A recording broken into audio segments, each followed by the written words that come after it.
ایک دفعہ کا ذکر ہے کہ ایک بادشاہ کے دربار میں ایک اجنبی نوکری کی طلب لیے حاضر ہوا۔ قابلیت پوچھی گئی، کہا سیاسی ہوں۔ عربی میں سیاسی افہام و تفہیم سے مسئلہ حل کرنے والے معاملہ فہم کو کہتے ہیں۔ بادشاہ کے پاس سیاستدانوں کی بھرمار تھی۔ اسے خاص گھوڑوں کے استبل کا انچارج بنا لیا، جو حال ہی میں فوت ہو چکا تھا۔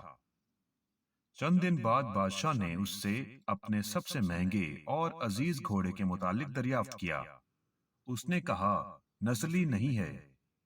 بادشاہ کو تعجب ہوا۔ اس نے جنگل سے اس بندے کو بلوا بھیجا جس سے وہ خریدا تھا۔ جب وہ شخص آیا تو اس نے بتایا کہ گھوڑا نسلی ہے، لیکن اس کی پیدائش پر اس کی ماں مر گئی تھی۔ یہ ایک گائے کا دودھ پی کر اس کے ساتھ ہی پلا بڑا ہے۔ نوجوان کو بلوایا گیا کہ تم کو کیسے پتا لگا کہ یہ نسلی نہیں ہے؟ اس نے کہا جب یہ گھاس کھاتا ہے تو گایوں کی طرح سر نیچے کر کے کھاتا ہے، جبکہ نسلی گھوڑا گھاس منہ میں لے کر سر اٹھا کر کھاتا ہے۔ بادشاہ اس کی فراست سے بڑا متاثر ہوا۔ بادشاہ نے اس نوجوان کے گھر اناج، گھی، بھنے ہوئے دمبے اور پرندوں کا اعلیٰ گوشت بطور انعام بھجوایا۔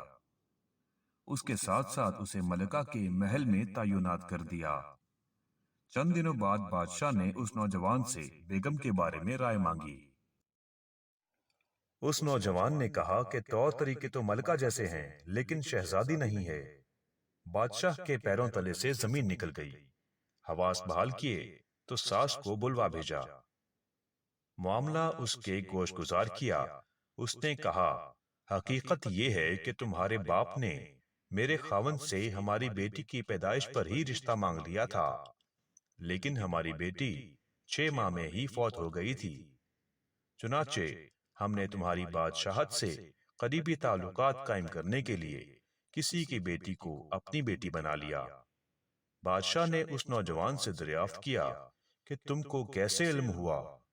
اس نے کہا کہ اس کا خادموں کے ساتھ سلوک جاہلوں سے بھی بدتر ہے۔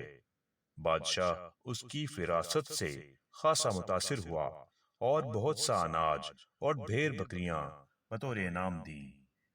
ساتھ ہی بادشاہ نے اس نوجوان کو اپنے دربار میں تعینات کر دیا۔ کچھ وقت گزرا تو اس نوجوان کو بلوایا اور اپنے بارے میں دریافت کیا۔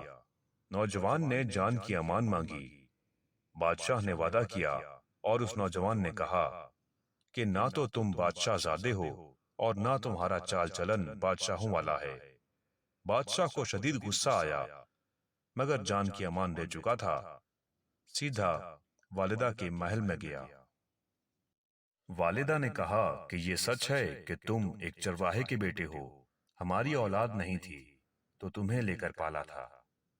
بادشاہ نے نوجوان کو بلوایا اور اس سے پوچھا کہ تمہیں کیسے علم ہوا؟ اس نے کہا کہ بادشاہ جب کسی کو انعام و اکرام دیا کرتے ہیں تو ہیرے موتی جواہرات کی شکل میں دیتے ہیں، لیکن آپ بھیڑ بکریاں کھانے پینے کی چیزیں عنایت کرتے ہیں۔